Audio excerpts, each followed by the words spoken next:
প্রদান করুন। দান হলো দলিল। বিচারের মাঠে যদি আপনি বলেন আমি জান্নাতে যাব, ফেরেশতাগণ যদি বলেন কেন, তখন আপনি বলবেন আমার কাছে দলিল আছে, এই জমি আমার প্রমাণ, এই যে দলিল, এই বাড়ি আমার প্রমাণ, এই যে দলিল। বিচারের মাঠে আপনি বলবেন আমি জান্নাত পাবো, ফেরেশতা যদি বলেন কেন, তাহলে আপনি বলবেন এই যে আমার কাছে দলিল আছে, সাদকাত বুরহান, দান হলো দলিল। তাই তো রাসূল সাল্লাল্লাহু আলাইহি ওয়াসাল্লাম বলেছেন সকল লোককে দান করতে হবে।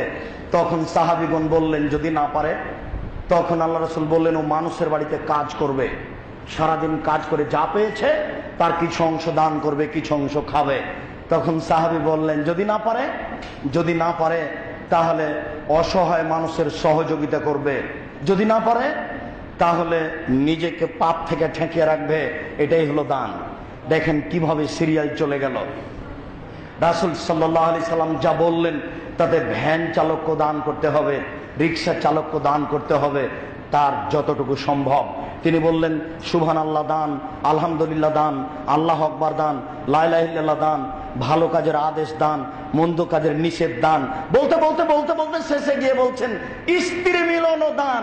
যেমন এই কথা বলা তেমন সাহাবীগণ বলছেন আল্লাহ রাসূল বলেন কি, ইয়াতি আহাদুনা শাওয়াতাহু ফায়ালাউ আজরুন, আমাদের কোন ব্যক্তি তার প্রবৃত্তিকে মিটানোর জন্য স্ত্রীর কাছে যায়, সেটা আবার নেকি? এটা কেমন হলো আল্লাহ রাসূল?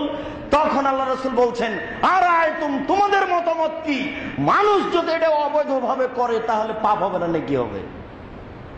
তখন সাহাবীগণ বললেন তা তো পাপ হবে, যদি অবৈধভাবে করে তাহলে এটা জেনা হয়ে গেল। তখন আল্লাহ রাসূল বললেন যদি অবৈধভাবে পাপ হয় তাহলে বৈধভাবে নেকি হবে না কেন? মানুষকে দানের নেকি দেওয়ার জন্য আল্লাহ রাসূল কত নিচে চলে আসলেন। আর দানের কথা বলতে বলতে আল্লাহ রাসূল কাজের লোকের কাছে চলে গেলেন। কাজের লোককে দান করতে হবে। অতএব দান আল্লাহকে সন্তুষ্ট করার একটা বিশাল মাধ্যম।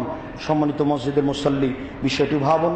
আল্লাহ তুমি আমাদের প্রতি বিশেষ রহমত নাযিল করো, আল্লাহুম্মা আমিন। আমরা যেন সত্য সত্যই রমজানকে মূল্যায়ন করতে পারি, তুমি এই তৌফিক দান করো। তুমি আমাদেরকে রমজান পর্যন্ত অন্তত হায়াত দান করো। তুমি আমাদেরকে তোমার রাসূলের নীতি অনুযায়ী রমজান পালন করার তৌফিক দান করো। এই দাবি